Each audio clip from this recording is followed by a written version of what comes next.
우리 성경 말씀 사도행전 20장 17절에서 27절 말씀.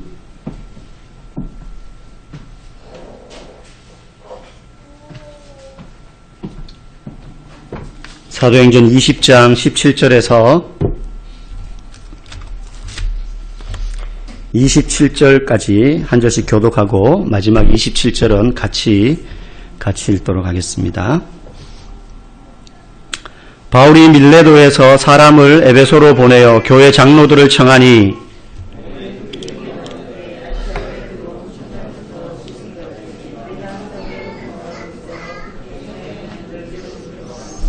곧 모든 겸손과 눈물이며 유대인의 관계로 말미암아 당한 시험을 참고 주를 섬긴 것과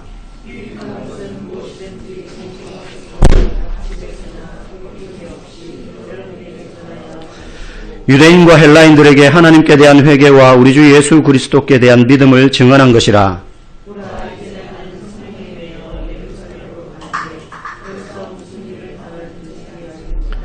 오직 성령이 각 성에서 내게 증언하여 결박과 환난이 나를 기다린다 하시나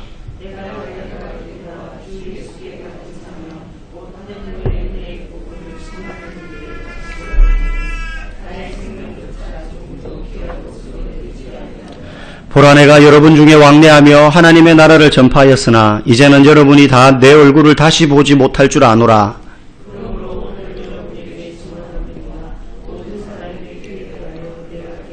같이 읽겠습니다. 이는 내가 꺼리지 않고 하나님의 뜻을 다 여러분에게 전하였습니다. 아멘. 바울은 지금 1차, 2차, 3차 전도 여행을 다 마무리하고 예루살렘으로 내려가고 있는 여정 중에 있습니다. 예루살렘으로 가고 있는 길 중에 몇몇 섬을 들리는데 복음을 전하기 위해서 들리는 것이 아니라 바울은 지금 하루라도 빨리 예루살렘에 가기를 원해요. 우리가 지난 시간에 살펴봤듯이 그 이유는 두 가지였습니다. 하나는 이스라엘 백성, 그러니까 예루살렘에 있는 교회 성도들이 핍박 가운데 극심한 경제적인 어려움을 겪게 됩니다. 예수 믿을 것 같으면 너 우리 회사에서 나가. 이제 그런 시대가 되어가고 있는 거예요, 예루살렘이. 장사하지 마. 세금 100만 원 벌었으면 예를 들어 10만 원 세금 내야 되는데 그리스도인이라고 그러면 50만 원 때려버리는 거예요. 살 수가 없는 거죠. 그러니까 뭐 가두고 때리고 이런 핍박도 무섭지만 이렇게 서서히 그냥 목줄을 재워오는 그런 핍박 가운데 있다 보니 경제적으로 너무 힘들어 가고 있었어요. 근데 그 소식을 유럽에 있는 교회들이 듣습니다. 이 유럽에 있는 교회들은 예루살렘 교회에서부터 복음이 시작되어서 자기들이 예수를 믿을 수 있었다고 생각하기 때문에 영적으로 빚진 자, 그래서 예루살렘 교회를 어머니 교회처럼 생각하고 있었어요. 그래서 성도들이 구제 헌금을 모읍니다. 헌금을 모아가지고 바울 선생님이 예루살렘으로 가시니까 바울 선생님 편에 그 헌금을 줘가지고 예루살렘 성도들을 좀 도와주세요. 그러니까 바울이 빨리 가서 이 헌금을 예루살렘 교회에 전달해주고 싶은 목적이 있었고, 또 한 가지는 오순절이라는 유대인의 큰 명절이 가까워오고 있었기 때문에 바울의 마음 가운데 항상 이방인들, 외국인들에게 복음을 전하는 사람으로 하나님이 자기를 썼는데 마음 중심에는 자기와 같은 유대인들에게도 복음을 전하고 싶은 마음이 항상 있었어요. 그래서 오순절이 되면 전 세계에 흩어져 있던 유대인들이 예루살렘으로 모여드니까 그 전까지 내가 빨리 도착하면 오순절 때 예루살렘에 모여든 유대인들에게 복음을 전할 수 있겠다. 그래서 그 시기에 맞추어서 가기 위해서 빨리 지금 속히 내려가고 있는 중입니다. 그러다 보니 바울이 전체 사역 중에 가장 오랫동안 머무르면서 사역했던 도시가 에베소고 거기에 그만큼 애정과 정성과 사랑을 쏟았었는데 거기에 미처 들르지 못하고 막 내려왔거든요. 복음은 전했지만 마지막 인사는 했지만 또 다 만나지 못했단 말이죠. 그래서 오는 중에 밀레도라는 섬에 도착했을 때 사람을 보내서 에베소 교회 장로들을 부릅니다. 에베소 교회 장로들도 바울을 또 한 번 더 보기를 원하는 거죠. 오늘 본문에서 나오는 것처럼 바울도 말합니다. 너희도 알지만 내가 이제 지금 너희들 얼굴 보고 나면 다시는 너희들을 못 볼지도 모른다. 바울도 직감하는 거예요. 왜냐하면 성령께서 말했거든요. 네가 예루살렘에 내려가면 환난과 결박이 너를 기다리고 있다. 너를 잡으려고 지금 계획을 세운 사람들이 기다리고 있다는 걸 알기 때문에 가면 나는 이제 잡힌다. 그걸 알고 가는 거예요, 지금 바울은 어느 정도. 그래서 에베소 교회 장로들이 마지막 순간일 수 있다 싶어가지고 밀레도에 잠시 머물고 있는 바울을 찾아온 겁니다. 그래서 그들에게 바울이 뭐라고 권면한 내용이 오늘 우리가 읽은 본문 내용이에요. 장로라 그러면 지금 우리가 생각하는 그런 직분적인 장로의 의미보다 사실 더 넓습니다. 그 당시의 장로라는 명칭은. 설교도 하고요. 아픈 자들을 찾아가서 기도도 하고요. 신방도 하고요. 가난한 자들을 돌보기도 하고요. 교회의 여러 가지 행정적인 부분들을 처리하는 그야말로 교회의 실질적인 리더였어요.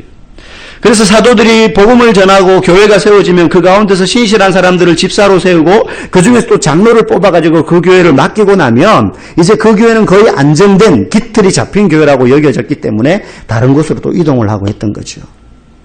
그래서 그 교회 장로들을 지금 부른 겁니다. 에베소 교회에. 교회의 리더들입니다. 중추적인 역할을 하는 사람들입니다.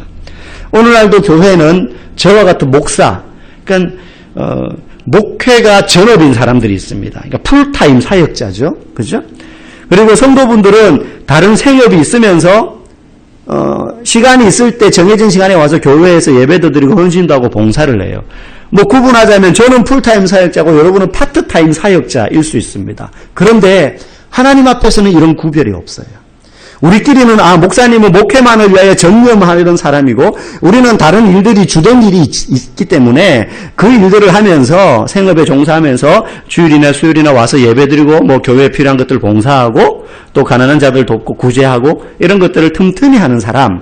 우리는 구분할 수 있지만 하나님 앞에는 목사나 성도나 장로나 집사나 평신도나 어저께 교회 등록한 사람이나 하나님 눈에는 믿음의 경중은 있을지 몰라도 그가 성도로서 주께 맡은 사명을 감당하는 입장에서는 똑같이 본다는 거예요.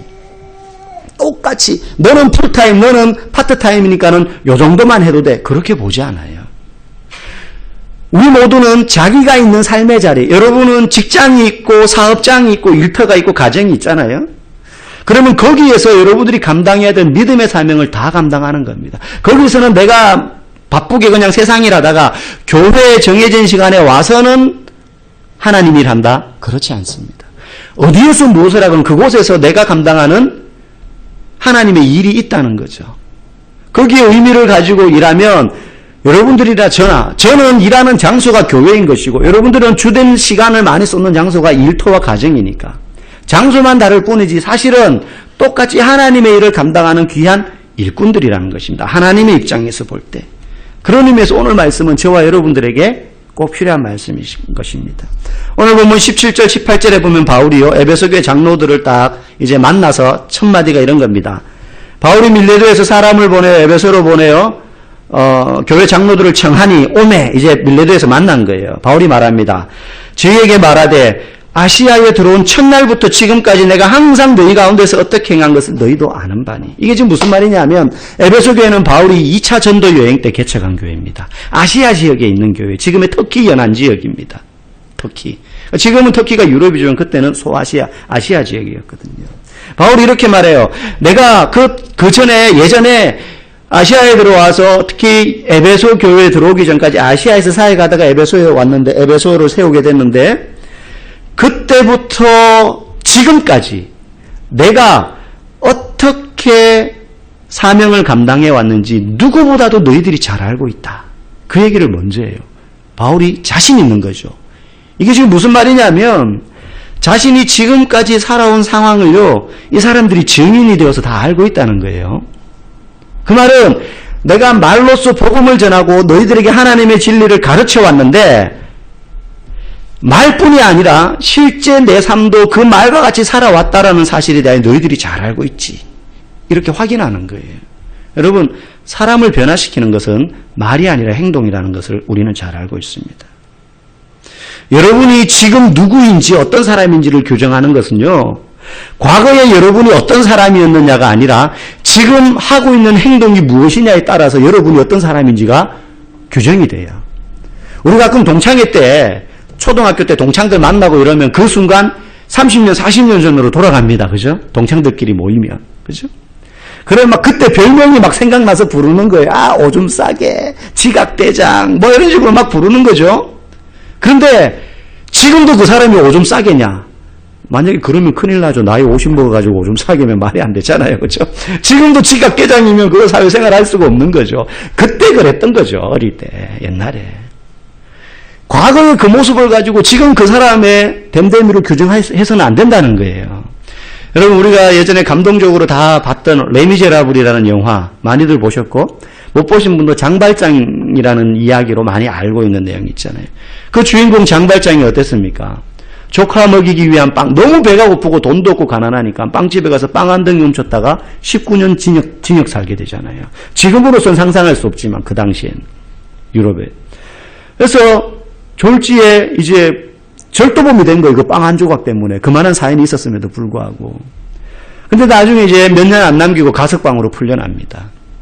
그런데 가석방 용지를 가지고 다니죠. 그래서 어디 취직 하려 그러면 한번 봅시다. 그러면 그거 내밀면 사람들이 아직까지 이거 죗값을 다 안 치렀네? 범죄자네? 절도범이네? 도둑놈이었네? 막 이렇게 하니까 색안경 끼고 이 사람을 보니까 적응을 못하는 거예요. 그러다가 나중에 장발장이 어떻게 합니까? 자기를 알지 못하는 그런 먼 지역으로 다른 도시로 가서 거기서 요즘으로 말하면 신분 세탁이죠. 완전히 새로운 사람이 되어 사는 겁니다. 이름도 바꾸고요. 거기서는 그 사람이 원래 본성대로 정말로 사람들을 돕고 애정을 가지고 사랑으로 막 대하면서 살다가 나중에는 그 도시의 시장까지 되죠. 그런데 모든 사람들은 지금의 그 장발장의 모습을 보고 존경하고 시장님 그러는데 그의 과거의 모습을 잊지 못하고 집착하는 형사였던 자베르라는 경감이 알아봅니다. 그리고 나서는 그의 과거를 자꾸 들춰내면서 이야기가 막 전개되는 그런 스토리였습니다. 과거에 그 사람이 뭘 했느냐는 사실 중요하지 않아요. 지금 그가 어떤 삶으로 살고 있느냐, 그가 과거에 그러한 사람들에게 요구도 먹고 존중받지 못하고 때로는 실수했던 모습들 있었을지언정 그 모든 것들을 청산하고 지금 그가 어떤 모습으로 살고 있는지를 가지고 그를 대하고 평가해야 되지. 너 옛날에 술주정뱅이에다가 맨날 마누라 두들겨 패고 그런데 지금 교회 집사야? 이렇게 보기 시작하면요, 그 사람의 눈에 똑바로 보여지는 사람이 아무도 없어요. 하나님이 우리를 볼 때 어떻게 하실까요? 만약에 우리의 과거를 하나님이 들춰내가지고 너 옛날에 말이지, 저보고 그 주일학교 4학년 때 그 대구 복현동 살 때 엄마가 교회 가라고 헌금 100원씩 주어주는데 여동생 꼬셔가지고 숲에 가서 초콜릿 사 먹고 놀이터에서 놀다가 들어갔지. 하나님 다 아신단 말이죠. 모르시지 않는다는 거예요. 근데 그걸 가지고 그럼 네가 지금 목사가 됐네 막 이러면 저는 목사 못해요. 하나님은 근데 과거를 보지 않는다는 거예요. 만약에 하나님 그 과거를 가지고 지금의 나를 규정한다면 예수님이 부활하시고 난 다음에 베드로에게 찾아가가지고 제일 먼저 했던 말이 뭐였을까요? 나는 지난밤에 네가 한 짓을 알고 있다. 이 말 하지 않으셨겠어요? 근데 예수님은 전혀 그 얘기를 언급하지 않으셨어요. 오히려 베드로의 마음이 두근두근거리죠. 차라리 그 말씀을 꺼냈으면 좋겠는데 예수님 그 말씀하지 않고 네가 나를 사랑하냐? 정말 사랑한다면 내 양을 먹여라. 그게 막 더 찔러요, 베드로는. 예? 차라리 야 너 지난밤에 왜 그랬어? 그랬으면 죄송합니다 이렇게라도 하고 뭐가 될 것 같은데 예수님은 그거 안 묻고 너 나 사랑하니? 막 베드로 머릿속에는 막 터져나가는 거죠. 그 말이 네가 사랑한다면 지난밤에 나한테 어쩌면 그럴 수 있었냐 뭐 이런 의미로 받아들였을지 몰라요. 근데 예수님은 전혀 그런 의도가 아니죠. 과거를 가지고 지금의 고기잡이하는 베드로를 캐물었다면 베드로에게 양을 치는 사명을 주실 수 없는 것입니다. 지금 그 사람이 뭐 하느냐가 중요한 거예요. 그러면 우리는 어떤 사람입니까? 그리스도인이잖아요.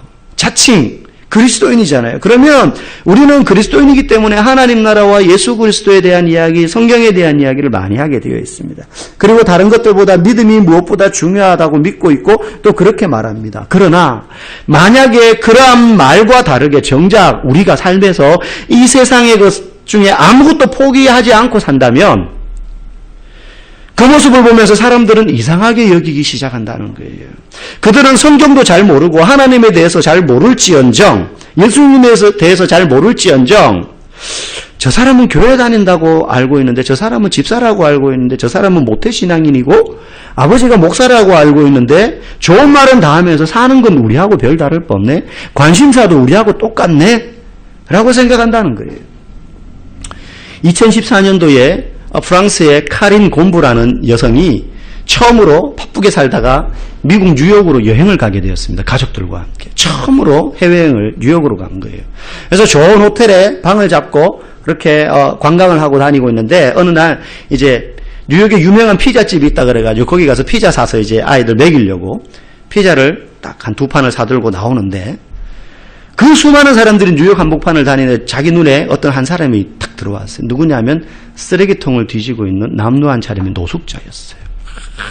막 털도 면도도 안 하고 머리도 엉망이고 비니 같은 거 하나 빵꾸난 거 뒤집어 쓰고 막 그냥 낡아 빠진 코트에다가 철에 맞지 않는 샌들 신고 추운데 옷은 낡은 코트를 입은데 발은 샌들을 신고 다니는 거예요.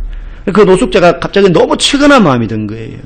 그래서 카린 곰브라는 여성이 자기가 들고 있던 피자 2판을 주면서 이거 좀 식었지만 손은 안 된 거니까는 드시라고 좀 끼니를 좀 해결하시라고 주니까는 이 노숙자가 보고는 감사하다고 받았어요.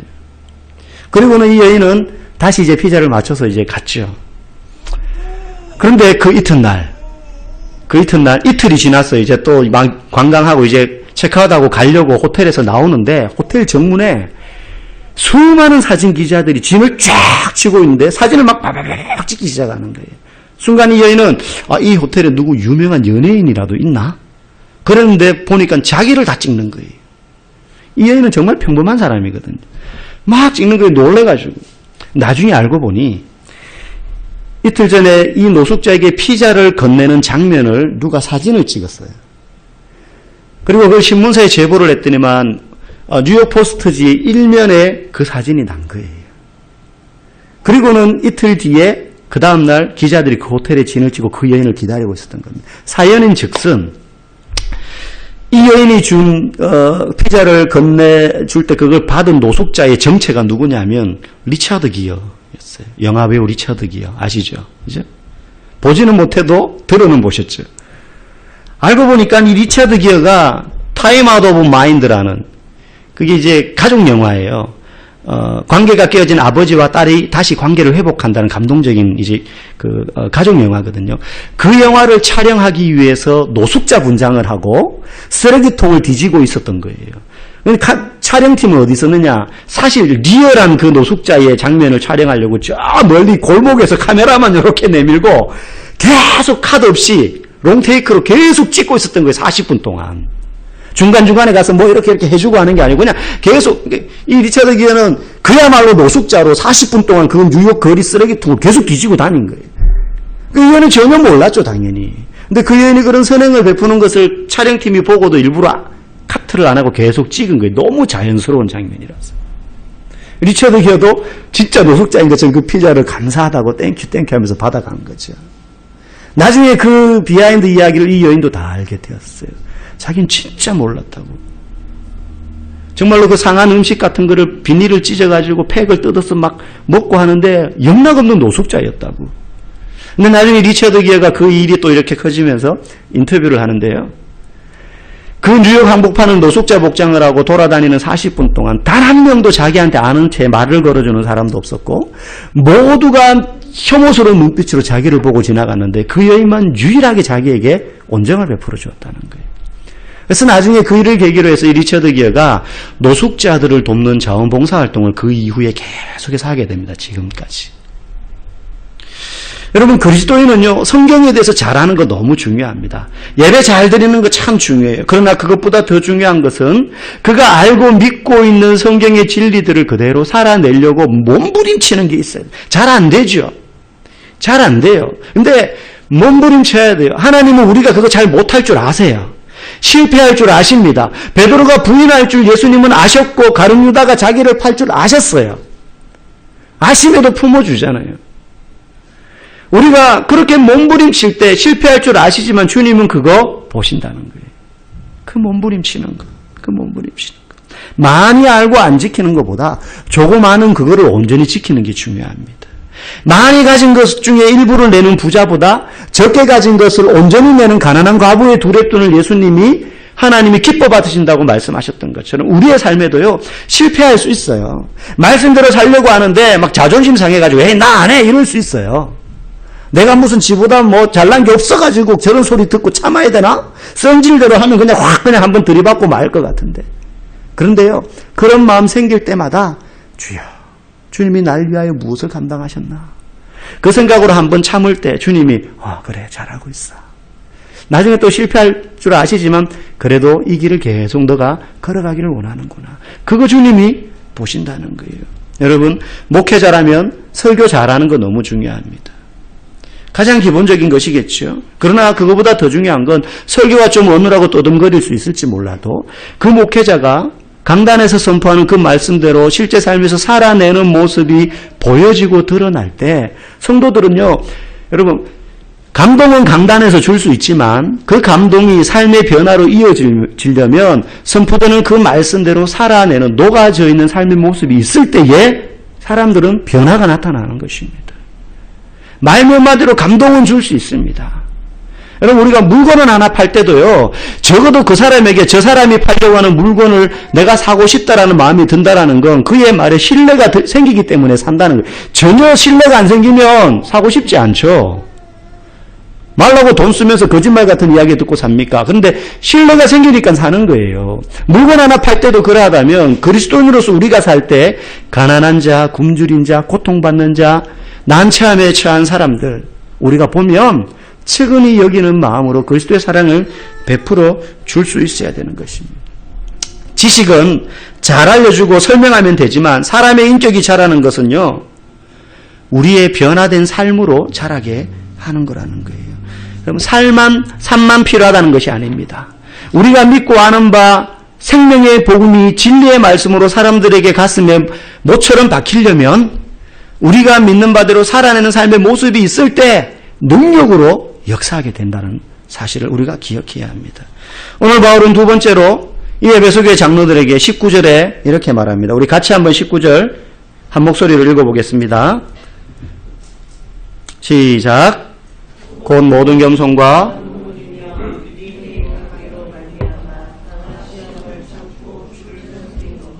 이렇게 말해요, 바울이. 내가 그렇게 가르치는 말처럼 실제 어떻게 살아왔는지 너희들이 잘 알지 않냐 그러면서 어떻게 살아왔는지를 구체적으로 설명해 줍니다.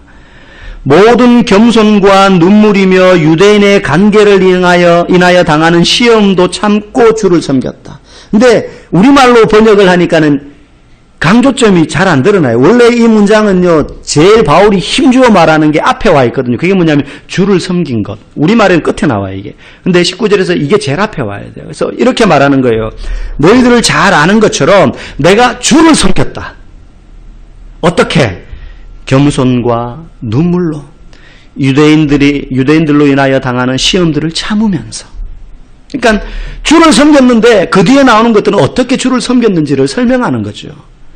이게 왜 중요하냐면 바울이 지금 이렇게 말하는 거예요. 내가 지난 3년 동안 너희들을 어떻게 섬겼는지 알지. 또는 내가 얼마나 봉사를 많이 했는지 알지. 내가 얼마나 열매를 많이 남겼는지 알지. 이렇게 말하고 있지 않아요, 바울은 나는 주를 섬겼다는 거예요. 나는 너희를 섬긴 게 아니라는 거예요. 여러분, 이 세상에도 많은 종교가 있지만 기독교와 다른 종교들을 구별시켜주는 결정적인 차이점이 있습니다. 몇 가지가 있지만 그 중에 하나가 오늘 말씀과 관련해서 그 신앙의 행위를 어디에 목적을 두고 하느냐 하는 거예요. 다른 종교들에도요, 재래의식이 있습니다. 제사가 있고 예배가 있고 헌금도 있고 심지어 봉사도 해요. 교회처럼, 기독교처럼 좋은 것들을 다 합니다. 그런데 그 모든 것들을 자기를 위해서 하는 거예요. 열심히 치성을 드립니다. 절에 가면 기와장에다가 소원성취 글 쓰고 가족들 이름 새기면 10만 원을 냅니다. 그러면 기와장에다 그걸 새겨줘요. 그리고 밖에 전시해 놓죠. 근데 50만 원을 내면 밖에 아니라 연등에다가 그 이름을 적어줘요. 자기 가족들. 예. 무사 안일, 소원성취 해가지고 그러면 그 사찰 내부 천정에다 달아줍니다. 100만 원을 주면 더 큰 연등을 달아주고 1000만 원을 주면 제일 앞에다가 달아줍니다. 그걸 왜 그렇게 해요, 사람들이? 50만 원, 100만 원, 1000만 원 쓰면 쓴 만큼 나에게 복을 줄 거야 라는 생각 때문에 하는 거예요. 그러니까 신앙의 행위를 우리 그리스도인들이 따라갈 수 없을 정도의 신앙의 행위를 열심히 해요. 그런데 그 목적이 자기에게 맞춰져 있는 거죠. 자기 때문에 하는 거예요. 결국은 신을 섬기는 게 아니고 자기 때문에 하는 거예요. 기독교는 무엇입니까? 주님을 섬기기 위해서 하는 거죠. 그 목적 때문에 우리가 예배를 드리는 거고 그것 때문에 봉사하는 것이고 성도들을 돕고 그리고 주님이 맡기신 수많은 일들을 하는 겁니다. 이거 열심히 잘하면 남들보다 내가 더 많이 수고를 하면 더 많이 헌금을 하면 내게 복이 생기고 문제가 해결될 것이야 라는 생각 때문에 하는 것이 아닙니다. 그건 참된 신앙이 아니죠. 그것은 교회가 아니라 다른 종교에서도 얼마든지 일어나는 일들입니다. 만약에 나의 유익의 목적을 두고 신앙생활을 누군가 한다면 어느 순간 내가 생각하는 목적과 부합되지 않는 결과가 인생 가운데 딱 생기면 언제든지 그 신앙의 자리에서 돌아설 수 있습니다. 하루아침에. 바울은요 24절에서 한 줄로 자신의 신앙을 정리합니다. 나의 달려갈 길과 주 예수께 받은 사명 곧 하나님의 은혜의 복음을 증거하는 일을 마치려 하면 나의 생명조차 조금 더 귀한 것으로 여기지 않겠다. 나는 다른 것 하는 것 아니야. 교회를 짓고 크게 세우고 사람들을 많이 모으고 그것이 나의 주된 관심이 아니고 너희들을 기쁘게 하는 게 나의 주된 관심이 아니라 나의 주된 관심은 가장 편안하고 안전한 보좌를 버리시고 우리와 같이 되셔서 십자가의 죽음으로 우리를 구원하신 예수 그리스도를 전하는 것이에요. 그게 내 주께 받은 사명이고 그것 때문에 내가 지금까지 달려왔어. 이게 바울이 지금 말하는 겁니다. 사랑하는 성도 여러분, 저는 목회를 하는 목사지만 제가 목회를 하면서도 주님을 섬기지 않을 수 있다는 것을 압니다. 예배를 드리지만 우리가 매일 새벽 예배를 드리고 매주 수요 예배, 주일 예배를 드리지만 그 예배를 드리는 것이 주님을 섬기는 것이 아닐 수 있다는 사실을 압니다. 기도를 하고 있지만 저는 그것이 주님을 섬기고 주님을 사모해서 하는 행위가 아닐 수 있다는 사실을 압니다. 나의 성공과 명성을 위한 목회를 한다면 그 목회는 주님을 위한 목회가 아니죠. 우리에게 복 주시기를 바라고 드리는 예배는 하나님을 위한 예배가 아니죠. 내가 원하는 응답을 기대하면서 하는 기도가 될 때 그 기도는 하나님을 움직이는 기도가 될 수 없습니다. 그 모든 신앙의 행위가 주님을 위한 것이 될 때 우리의 삶에 주님이 보너스로 주시는 귀하고 좋은 것들을 맛보는 것이지 주님으로부터 오는 귀한 것들을 구하기 위하여서 신앙의 행위를 한다면 우리는 정말로 귀한 것들을 얻을 수 없습니다. 우리는 주님을 구해야 되는 것이지 주님으로부터 오는 것을 구해서는 안 됩니다. 우리 교회도 여러 성도들이 주일학교로, 순장으로, 수요전도로, 찬양팀으로, 카페에서, 식당 봉사로 그 외에도 누가 알아주거나 몰라주거나 와서 몰래 청소하고 풀 베고 괜히 지나가다가도 교회 한 번 더 들어와서 혹시 켜져 있는 에어컨이 없나, 문이 열려 있는 곳은 없나 들어와 보시는 분들이 있습니다. 이 모두가 주님을 위한 헌신임을 우리가 잊지 않았으면 좋겠습니다. 목사를 위해서 하는 것도 아니고 우리 자신을 위해서 하는 것이 아니라 주를 위하여 우리가 작은 휴지 하나를 줍더라도 이것이 주를 위하여 하는 것이 되고 가난한 자, 연약한 자를 돕는 일들이 주를 위하여 하는 것이 될 때에 우리의 삶에 하나님이 주시는 크고 놀라운 은혜들을 경험하게 될 줄 믿습니다. 저 여러분들이 그러한 신앙생활을 할 수 있기를 간절히 소망합니다. 함께 찬양